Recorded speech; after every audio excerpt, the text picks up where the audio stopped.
Who cares about young people? They're not particularly smart, are they? Hello, everyone. This is Dwight Woods, the Jeet Kune Do Rebel. Welcome to the I Love Jeet Kune Do broadcast number 247. This is the one about how to talk to young people about Jeet Kune Do. As you're logging in, if you'd be kind enough to say where you're logging in from, hit the like button and feel free to continue doing so throughout the broadcast. If you're catching the simulcast over on the YouTube, please be sure to like, subscribe, and hit the notification bell as well. If you enjoy my work and you'd like to support the program, please visit jkdrebel.com, click on the Rebel Gear link, and that's where you'll see stuff like this. The 4 tenets of Jeet Kune Do: t-shirt, long sleeve, short sleeve, hoodie, sweatshirt, coffee mug, all that good stuff. But of course, the best thing you can do is to share this video and spread the word about the I Love Jeet Kune Do broadcasts. So, what do us more mature people know about young people? That they don't even know that we know that they don't know, right? Now, of course, I'm partially kidding, right? Not every young person is MORON. I happen to know quite a number of really smart young people. Okay, so that was just a joke. But what I'm not going to be joking about is what I'll say today about how shocked I was at some of the answers that gave birth to today's topic. So it was a question on Jeet Kune Do recently posted on Facebook by one of my Facebook friends, Richard Roland. And so here's his question. And I'm going to read it because I copied it. So I'm going to read it verbatim. So this young person walks into a reputable JKD training facility with certified instructors and says, I want to get some training in martial arts, but JKD was created decades ago and I heard it wasn't finished. Plus, there's been so many modern day street fighting videos about a better way. What do you say to this person as an instructor or a member of the facility without just telling the person to just hit the road? I love the question. So as should be expected, we had a variety of answers on the topic. And as usual, some people addressed it while others kind of went off on their own tangents. But the thing that surprised me somewhat is how quickly so many people went on the defensive while they were trying to affirm the value of Jeet Kune Do study. So my good friend Billy Brown, so Billy started talking about fighting is not art, but art will make fighting better, and one should run far away from any instructor who says an art is finished, right? All of which is true, Billy, but didn't really address the topic, right? So that was, I mean, it was entertaining, but it wasn't really an answer, in my opinion, to Richard's question. Alan Joseph Prado, I think, asked why someone would walk into a studio and tell the instructor that his art sucks, right? Which was actually a step in the right direction in terms of dealing with the question, but he didn't really build on that approach. Then Bobby Dano and Russell Dulai, they gave what I consider to be the most useful answers. Essentially saying that they would invite the kid to take an introductory lesson and then let him decide thereafter. Now, my fellow Floridian Jeet Kune Do instructor, Bo Jackson, also said that he would offer a free class. But then Bo went into a little bit of a diatribe talking about Jeet Kune Do not being for everybody, that no single art is for everybody, and that a person who's looking for martial art training should try as many as he could find, but that there, but I don't know that there are that many people out there that will, if you live in a town that has 15 martial arts schools and you're interested in training, I don't know of anybody who's going to go visit all 15. I doubt it. So it's incumbent on the person who encounters this prospective member to do your best job, right? Because people are lazy. There's nobody who's going to do that. So if you come across the person, then it's up to you to convince the prospect that he or she made the right decision to visit your school, right? So my marketing mentor, Dan Kennedy, he always taught to enter the conversation that's going on in your prospect's mind. So if we go back to the question, the kid says, I can't believe we're talking about this one. It's a completely hypothetical and imaginary, right? But the kid says, I've heard that Jeet Kune Do was created decades ago and it wasn't finished. Plus, there's many modern day street fighting videos. Okay, so what's on his mind, right? It's obvious that. So this was my answer. I said, well, I would say to the kid, well, you heard all of that about Jeet Kune Do, and still you came to check us out. And if anybody came to my place back in the old days, they came to not a frozen page, but an actual live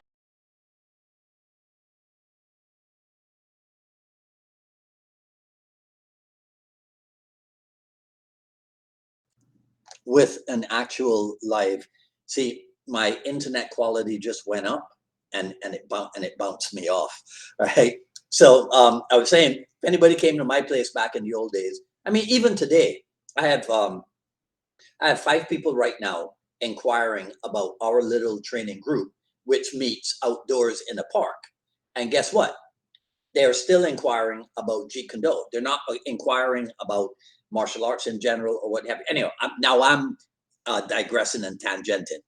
So, like Bobby and Russell, I would offer the person an introductory class right after. So you heard all that about Jeet Kune Do, and still you came to check us out. So that sounds to me like you really want to learn more about Bruce Lee's art. So of course he's going to say yes, because that's why he's there.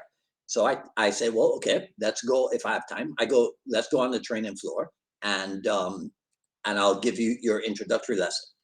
And then I would instantly customize that private lesson to answer his concerns, right, about Jeet Kune Do not being finished, and why he thinks that Jeet Kune Do might not be a modern day system. Okay, so that's essentially my answer to Richard Roland's question. But it brings up a few subtopics, let's call them, which are A, the idea of Jeet Kune Do being an art from the 1960s, which we must ensure is not mixed with any other art or arts. B, that JKD should be able to stand on its own independent of Bruce Lee. And C, that Jeet Kune Do will not be practiced within the next 20 to 30 years. Okay, so A, the idea that Jeet Kune Do is an art from the 1960s and it's not to be mixed with any other art. Here's why people are saying this.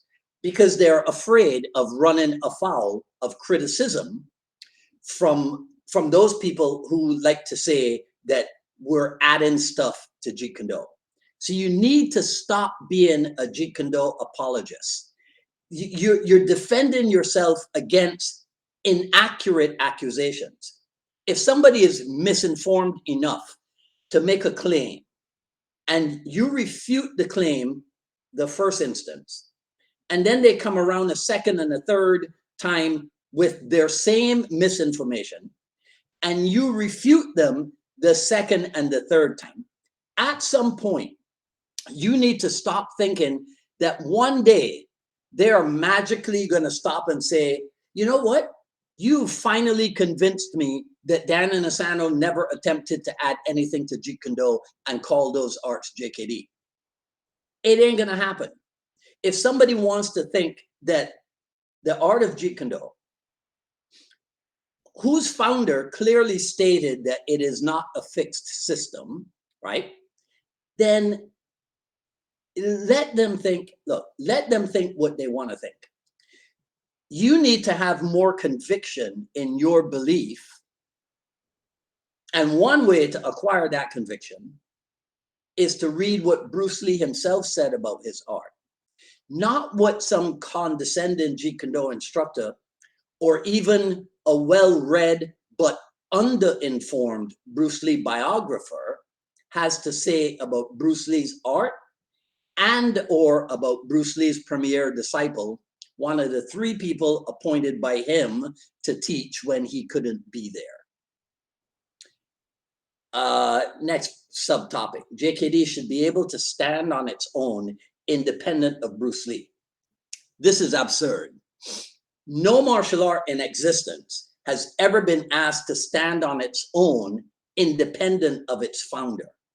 Now, if what you're trying to say is that people shouldn't present theatrical Jeet Kune Do or aspects of cinematic Jeet Kune Do as evidence of the art's effectiveness, or even that it would be unscrupulous as an instructor to try to sell Jeet Kune Do as an art which could work in the modern world because, well, didn't you see Enter the Dragon? If that's what you're saying, then I agree with you 100%. But you've got to say that. You've got to be more explicit in what it is that you're saying, rather than saying Jeet Kune Do should be able to stand on its own independent of Bruce Lee. I think I understand what you're saying, but it's not as well expressed as it could have been. Keep this in mind, guys. In the days before the seminar circuit developed and grew and what have you, JKD people were looking at other arts that came their way, however it is that they came about it, simply to see if it had anything to offer.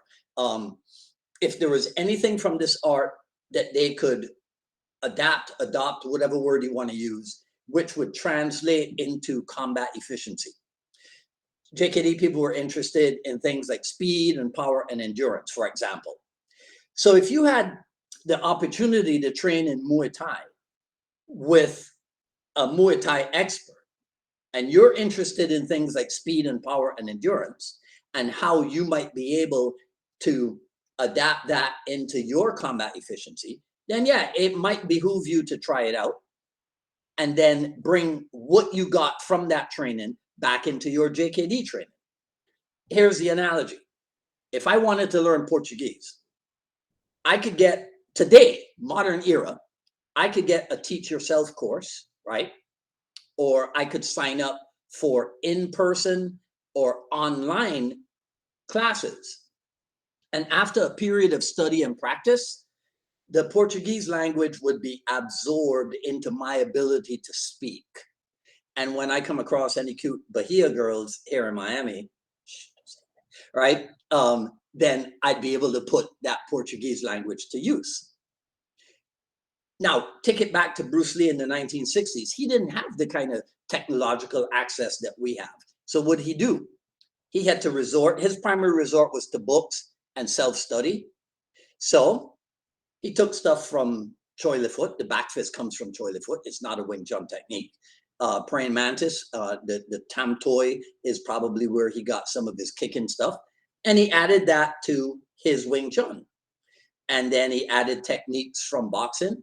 And he took strategies from fencing, right? So it was a bunch of stuff, right? And stuff, techniques, principles, strategies, etc. And all that stuff was integrated into a whole, which he eventually named the way of the intercepting fist. So Bruce Lee observed, adopted, experimented, assimilated. That's a fairly scientific approach, right? Now, if that's science or the scientific approach, guess what? That experimentation and assimilation never ceases because, as Alex Huisman says, science is by definition an open system. So because it's an open system, because experimentation and assimilation would never cease, modern day Jeet Kune Do would seek to handle modern day problems. Because keep in mind that the founder blasted the idea of classical techniques as not being realistic for his time. And so you must continue in that exact vein of thought, right? Okay, last one. The idea that JKD will not be practiced within 20 to 30 years. So consider these things, these factors for a moment. Bruce Lee died 50 years ago, and his art continues. The arguments over Jeet Kune Do started about 30 years ago, and yet his art continues. So if you're a 30-something-year-old JKD instructor, why are you saying that by the time you're 50 or 60 years old, what are you saying, that you will have given up on the art by the time you're 50 or 60? If you're saying it will not be practiced by anyone and you're an instructor, where are you headed with your practice and instruction of the art to say that it won't be around by the time you're 50 or 60 years old? Now, I doubt that that's what's really meant, because I'm sure that these people are training people who will be able to carry on once they're gone. But it goes back to the idea of not being clear in what you're saying. Yes, I think what you're saying is that with all the constant arguing, right, the arguments will continue and people will become so frustrated that nobody will be interested in training Jeet Kune Do, right? But I think history already proves that no, because there are always going to be diehard people. There are always going to be diehard people in one camp. There are always going to be diehard people in the other camp. Now, if you do the work, what might happen, and again, like I said, the diehard people are never going to stop one day and go, you know what? I get what you're saying. I think you make sense. That doesn't happen with the diehard people. But that doesn't mean that you do not stick to your own proverbial guns. It doesn't mean that you don't get better and better at making your points, whatever your side of the argument happens to be. And don't apologize when people are inaccurate in what they're accusing you of. Then you're playing their game. Ask them to explain what the hell they're talking about. And here's what you'll notice. Many, many times, very, very often, when you ask them to explain and give examples of what they mean, crickets, right? That's what the cool kids say, right? The young people, right? They don't come back because they have nothing. They have nothing. But it's incumbent upon you to get better at illustrating your point of view. Okay, that's enough soapboxing for me. You guys let me know what you think in the comments below. That's all I got to say in this video. If you like what you heard, comment, rate, subscribe, hit the notification bell. Follow me on Twitter at Dwight Woods and on Instagram at Dwight D. Woods, at paypal.me/UnifiedMA Miami. The Jeet Kune Do Journey Volume 1 still available, the raw but edited version. And what was I going to tell? I had to talk to you about something else. Anyhow, don't worry. Right? Okay. So on Friday, which is October 7th. So Aidan Cochran, you might remember, was on just a couple of weeks ago. And if you saw the whole show, he and I talked about my giving him some, and don't worry, Aidan, if you're watching, I will get them to you tonight. We're just going to take some random Bruce Lee quotes, which now we know may not be actually, because of James Bishop's stellar work on Who Wrote the Tao. So now we know they might not be original Bruce Lee quotes. But in any case, what Aidan and I are going to do, I'll feed him the quote, and then he'll give us, because I like how his brain works, he'll give us a breakdown of what he thinks is the meaning behind the quote. So that's this Friday, October 7th at 6 p.m. Eastern Time. Today's an Orange Day. Comes about only once a month or so, right? So I'll see some of you back here on Friday for the do I get it right? For the Jeet Kune Do Dialogues. If not, I'll see you next week for another issue of the I Love Jeet Kune Do broadcast. Until then, this is Dwight Woods, the Jeet Kune Do Rebel, signing off. You guys enjoy the rest of your day. Talk soon. Take care.